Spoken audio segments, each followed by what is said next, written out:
میاں صاحب، پرویز الہی اور مظاہر علی نقوی کی انتہائی متنازع قسم کی گفتگو سامنے آئی ہے، اس کے حوالے سے کیا کہیں گے آپ؟ پرویز الہی صاحب کی جو باتیں ہیں، جو کل آڈیو لیکس ان کی آئی ہیں،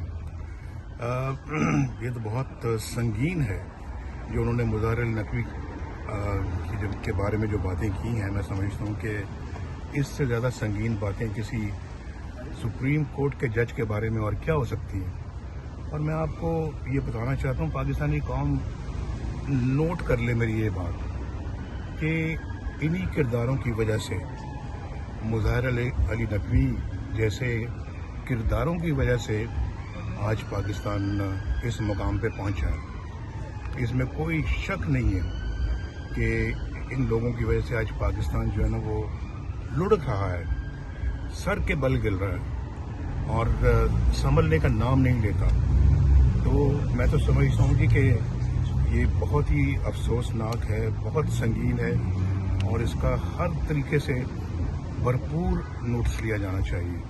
یہ صاحب پاکستان سپریم کورٹ جو پاکستان بار کونسل ہے، اس کے علاوہ لاہور ہائی کورٹ بار نے مطالبہ کیا ہے کہ سپریم جوڈیشل کونسل اس کا ایکشن لے اور ان کے خلاف کیس بھیجا جائے. کیا سمجھتے ہیں کہ ان کے خلاف ایکشن ہوگا اور ان کے خلاف یہ کیس بھیجا جائے گا؟ ضرور بھیجنا چاہیے جی، یہ کوئی پوچھنے والا سوال ہے. اور جو انہوں نے کیا ہے، اگر یہ بھی نہیں کرنا کہ سپریم جوڈیشل کونسل میں ان کا کیس نہیں بھیجنا تو پھر کیا کرنا ہے؟ اگر ان کا نام نہیں بھیجنا تو میرا نام بھیج دیں. اے بھی میرے تے بات ہے. اس کا الزام بھی مجھ پہ دھر دیں آپ. اتنے پہلے آپ نے مجھ پہ الزامات لگائے ہیں، تو ایک نیا بھی الزام اگر لگ جائے گا تو کیا فرق پڑتا ہے؟ آپ نے جعلی کیسز میرے اوپر ڈالے، اور مجھے اس گینگ آف 5 نے، جو پاکستان کی تباہی کا ذمہ دار ہے، یہ گینگ آف 5، اس گینگ آف 5 نے میرے ساتھ یہ سلوک کیا اور ملک کے ساتھ یہ سلوک کیا. اور میں یہ سمجھتا ہوں جی کہ انہی کی وجہ سے، انہی کے کرداروں کی وجہ سے آج پاکستان کے اندر جو ہے نا وہ حالات اتنے مخدوش ہیں، جیسے میں نے ابھی کہا کہ سنبھلنے میں نہیں آ رہے، اور جس کی وجہ سے آج عام آدمی کا جینا مشکل ہو گیا ہے.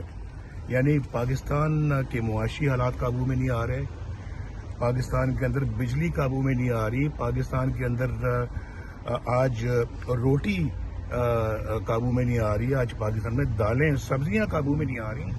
ایک میرا زمانہ تھا، اللہ کے فضل و کرم سے 10 روپے کلو سبزیاں ملتی تھیں، دالیں دستیاب تھی، روٹی سستی تھی پاکستان کے اندر. آج تو روٹی لوگ نہیں خرید سکتے. اور یہ اسی کا تسلسل ہے جو عمران خان کے زمانے سے حالات چل رہے ہیں. یہ کوئی آج میں سمجھتا ہوں کہ یہ پچھلے دنوں یہ بات کی گئی تھی کہ میرے 4 سالوں کا موازنہ اور مقابلہ عمران خان کے 4 سالوں کے ساتھ کیا جائے، یا اس کے 4 سالوں کا موازنہ میرے ان 4 سالوں کے ساتھ کیا جائے. قوم فیصلہ کرے کس کے حالات، کس کے دور کے حالات اچھے تھے. روٹی کب سستی تھی، گھی کب سستا تھا، چینی کب سستی تھی، سبزیاں کب سستی تھیں، آٹا کب سستا تھا، پیٹرول کب سستا تھا، اور بجلی کب سستی تھی، لوڈ شیڈنگ کا خاتمہ کب ہوا، سڑکیں موٹر ویز کب بنی، پاکستان ایک نیوکلیئر ایٹمی طاقت کب بنا.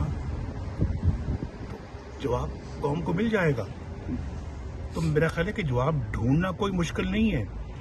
اگر آج بھی ہم نے جو ہے نا وہ احتساب نہ کیا ان لوگوں کا جنہوں نے پاکستان کی تباہی میں بھرپور کردار ادا کیا، اللہ نہ کرے کہ پاکستان تباہ ہو، لیکن اس میں کسر کوئی نہیں چھوڑی انہوں نے، تو میں سمجھتا ہوں کہ یہ بہت بڑی ناانصافی ہوگی.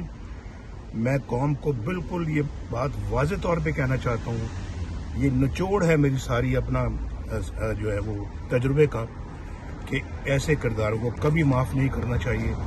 اور جو وہ 5 کردار جو ہیں جنہوں نے پاکستان کو یہاں تک پہنچایا ہے، ان کو بھی معافی نہیں ملنی چاہیے. میاں صاحب کیا یہ کوئی میرا ذاتی ایجنڈا نہیں ہے، قومی ہے. قوم کے ساتھ ظلم و زیادتی ہوئی، میرے ساتھ نہیں. اور وہ 5 کردار پوری قوم کے سامنے ہے. اور وہ 5 لوگ بھی جو اس بینچ پہ موجود تھے جنہوں نے پاناما کی بجائے اقامت پہ سزا دی اور ایک بیٹے سے تنخواہ نہ لینے کی وجہ سے 1 منٹ میں چھٹی کرا دی، اور پھر انہوں نے تو 1 منٹ میں وزیر اعظم کی چھٹی کرا دی. یہ کردار جنہوں نے یہ فیصلہ کیا، اور یہ جو ہے وہ نقوی والا جو میں نے ابھی آپ کو کہا مظاہر علی نقوی صاحب، مظاہر علی نقوی کا کردار جو ہے یہ بچ کے چلے جائیں کیسے ہو سکتا ہے؟ میاں صاحب گینگ آف 5 کے احتساب کا مطالبہ کرتی نظر آئی ہے مسلم لیگ نون مستقبل قریب میں. میں تو حضور پچھلے 5-6 سالوں سے یہی مطالبہ کرتا آ رہا ہوں. میرے مطالبے میں کوئی آج تک فرق نہیں آیا اور کوئی چینج نہیں آیا. پہلے دن سے میں یہ مطالبہ کرتا چلا آ رہا ہوں. آج بھی میرا یہی مطالبہ ہے. میں اپنے اصول پہ ڈٹا ہوا ہوں، اور میں سمجھتا ہوں کہ جب تک ان اصولوں پہ ہم ڈٹے رہیں گے، پاکستان کی بہتری کے کچھ آثار ہمیں نظر آتے رہیں گے. ہم بھی پیچھے